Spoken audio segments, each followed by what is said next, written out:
오늘은 기독교 철학론 5권의 11강 어제에 이어서 하나님의 성격에 관해서 말씀을 드리고자 합니다. 잘 들으시고 여러분 것으로 만드시기 바랍니다. 성부는 아이디어가 본질이며 실체다. 나는 스스로 있는 자인이라 I am that I am 출애굽기 3장 14절이죠. 히브리어 원문을 정확히 번역하면 내가 무엇이 되든 나는 그것이 될 것이다. I will be whatever I will be 라는 말이 됩니다. 원문은 다시 반복합니다. 내가 무엇이 되든 나는 그것이 될 것이다 라는 뜻입니다. 원문은. 그리고 우리는 주로 이제 나는 스스로 있는 자라고 그렇게 번역된 것을 알고 있습니다. 존재하는 모든 것, 그야말로 모든 것이 본질로부터 흘러나오게 된다는 뜻입니다. 하나님이라는 본질을 가장 완벽하게 표현한 것은 성자 하나님이신데 히브리서 1장 3절 이는 하나님의 영광의 광채시요 그 본체의 형상이니라 라고 말하며 골로새서 1장 1절은 그는 보이지 아니하는 하나님의 형상이라고 말하고 있습니다. 가장 하나님의 본질을 완벽하게 표현한 것이 바로 성자 하나님이시죠. 창조적인 계시 중 마지막 단계는 하나님이 인간의 내면에 거하기 시작한 날인 오순절날에 성취되었습니다.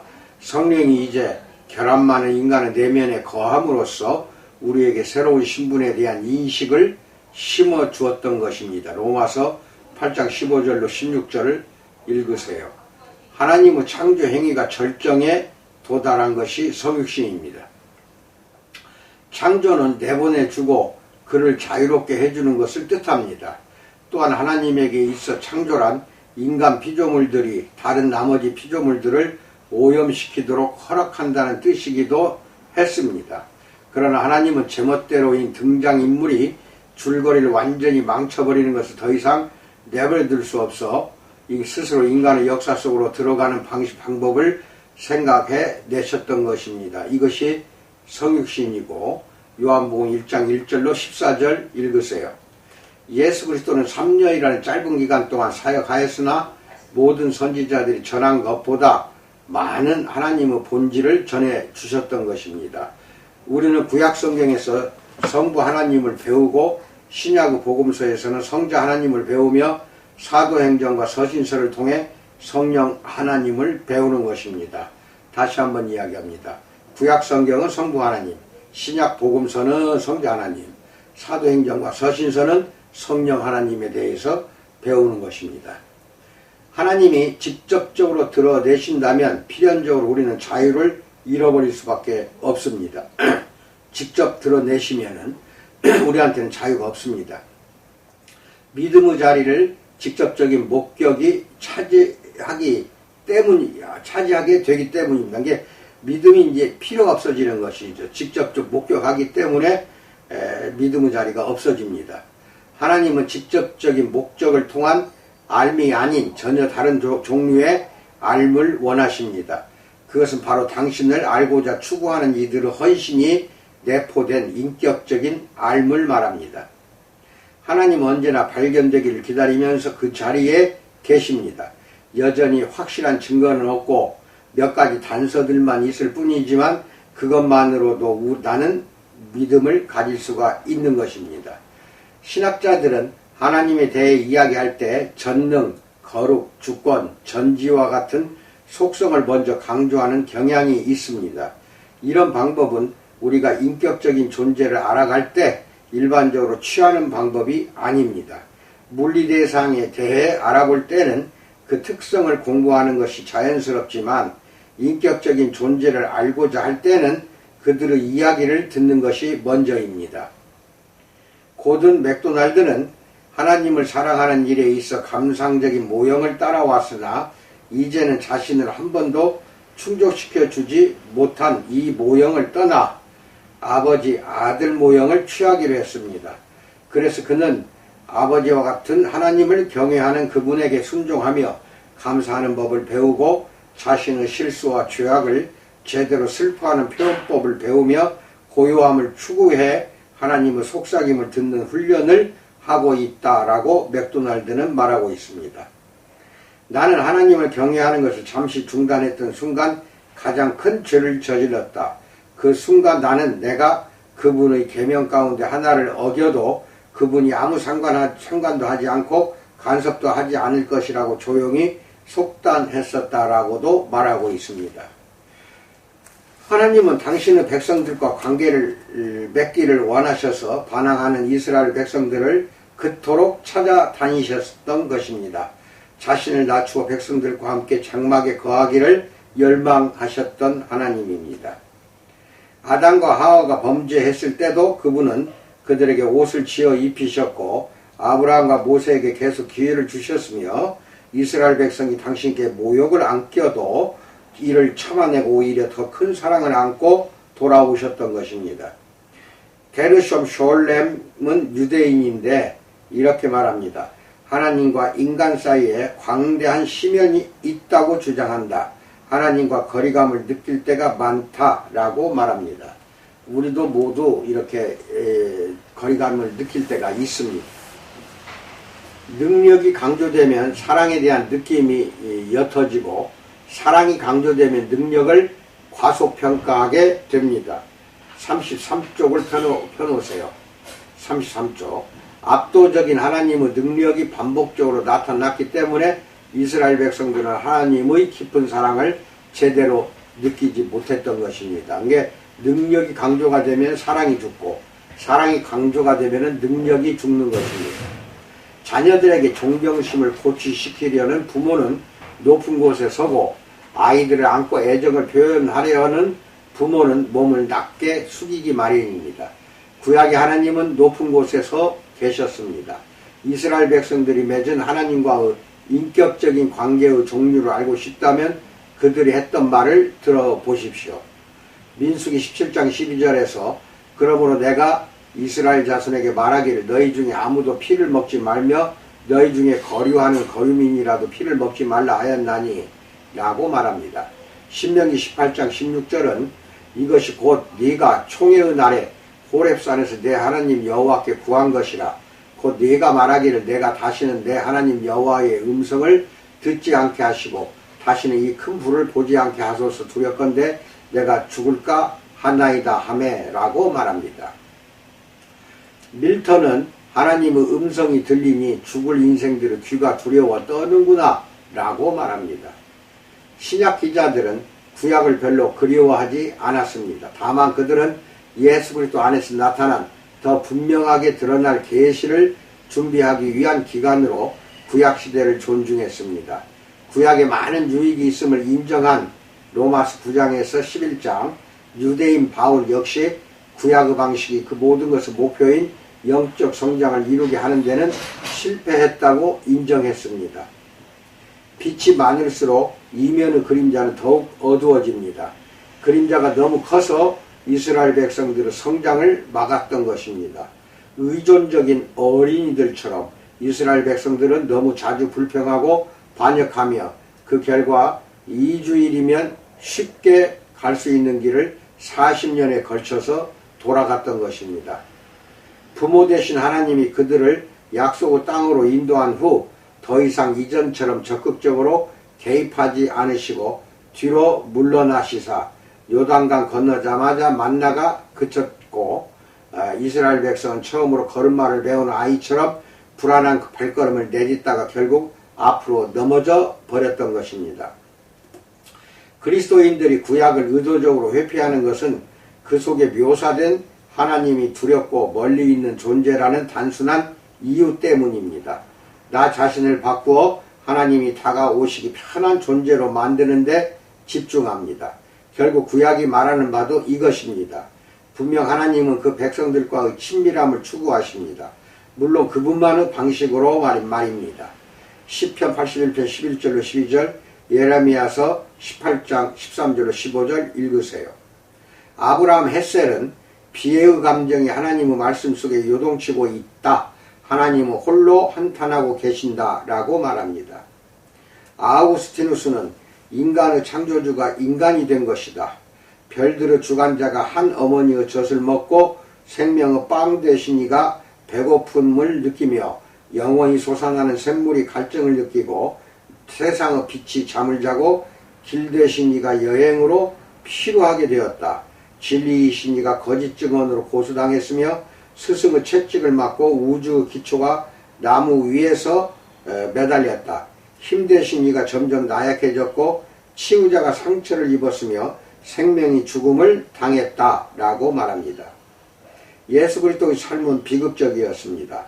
사생아라는 소문의 주인공이었으며 가족들에게 미쳤다는 놀림을 받으셨고 대부분의 사람들이 자신의 말을 듣고도 그를 받아들여 주지 않았으며 친구들에게도 배신을 당했습니다. 포악한 군중들의 위협을 받았으며 여러 차례 정의를 우롱하는 재판을 받았고 노예와 중재인들에게만 해당되었던 방식으로 사형에 처해졌습니다. 정말 초라하기 짝이 없는 이야기입니다. 이것이 바로 스캔들의 핵심입니다. 구약성경은 11차례 하나님을 아버지라고 언급하고 신약성경은 170여 차례 아버지라고 칭합니다. 구약과 신약 비교해보면 극적인 변화가 나타난 것을 알 수가 있습니다. 예수님이 오기 전에는 아버지라고 하는 것이 드물었어요. 하나님을 11번밖에 없어요. 그런데 예수님이 오신 뒤부터는 아버지라는 말이 170번 이상 나타납니다. 하나님 너무 높은 곳에 계시면 우리 그분 위에 오를 수 없네. 하나님 너무 낮은 곳에 계시면 우리 그분 밑에 숨을 수 없네. 하나님 너무 광대하시면 우리 그분 옆에 다가갈 수 없네. 하나님 어린 양의 모습으로 우리 속에 들어오소서 라는 찬양이 있습니다. 34쪽입니다. 예수 그리스도로 인해 하나님도 우리 인간의 상황을 이전과는 다른 방식으로 느끼게 된 것입니다. 예수 그리스도가 받으신 고난을 통해 순종함으로 배워서 온전하게 되셨다라고 히브리서 5장 8절로 9절에서 말합니다. 이 말씀도 성육신이 인간은 물론 하나님에게도 의미가 있는 것이었음을 암시합니다. 영적 존재이신 하나님은 이전에는 한 번도 육체적인 고통을 느껴본 일이 없으셨습니다. 하나님은 직접적인 경험을 통해 우리 인간이 고통에 배우는 것처럼 고통을 배우셨습니다. 하나님이 이 땅에 오시기 위해 감수해야 했던 제약이 한두 가지는 아니었으나 그 중에서도 예수 그리스도는 육체적 고통이라는 제약을 그 무엇보다 처절한 방법으로 경험하셨던 것입니다. 예수 그리스도는 우리와 함께 하시기 위해서 죽으셨던 것이 분명합니다. 히브리서 4장 15절 5장 2절 보세요. 우리와 함께 하시려면 자기 자신을 죽일 수밖에 없으셨던 것입니다. 나사로의 누이들, 아들 잃은 과부, 나병 환자 등 예수 그리스도는 하나님의 얼굴을 보여주셨고 그때 내비쳐진 하나님의 얼굴에는 눈물 자국이 남아있었다라고 상상하시기 바랍니다. 리처드 니버는 예수 그리스도의 하나님이 드러나신 이 상황을 로제타 스톤에 비유했다.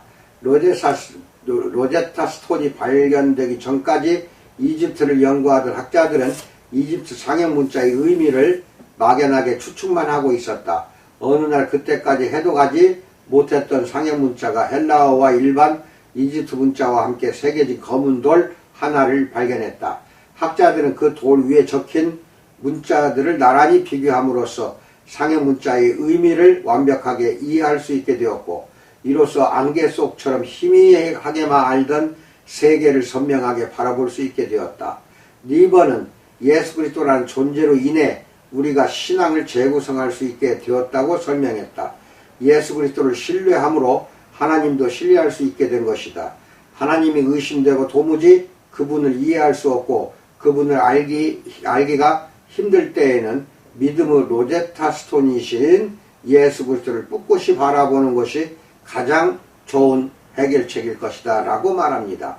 예수님을 로제타 스톤에 비유한 것입니다.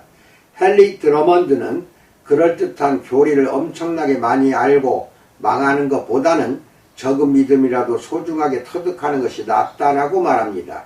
즉 이것은 다른 말로 하면은 교리라는 거 엄청나게 많이 알기는 알아도 망할 경우가 있다는 것입니다. 그렇게 망하느니 적은 믿음이라도 소중하게 터득하라.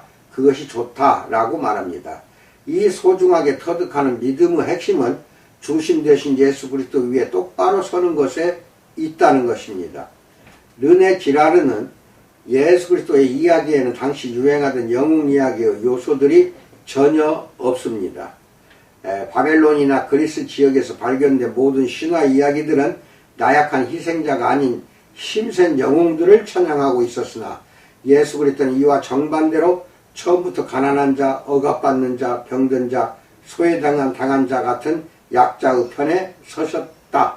예수 그리스도 역시 가난하고 보잘것없는 가정을 택해서 태어나셨고 난민 신분으로 유아기를 보냈으며 억압적인 정권이 지배하던 지역에서 소수민족으로 살다가 억울하게 고소당하셨다라고 말합니다.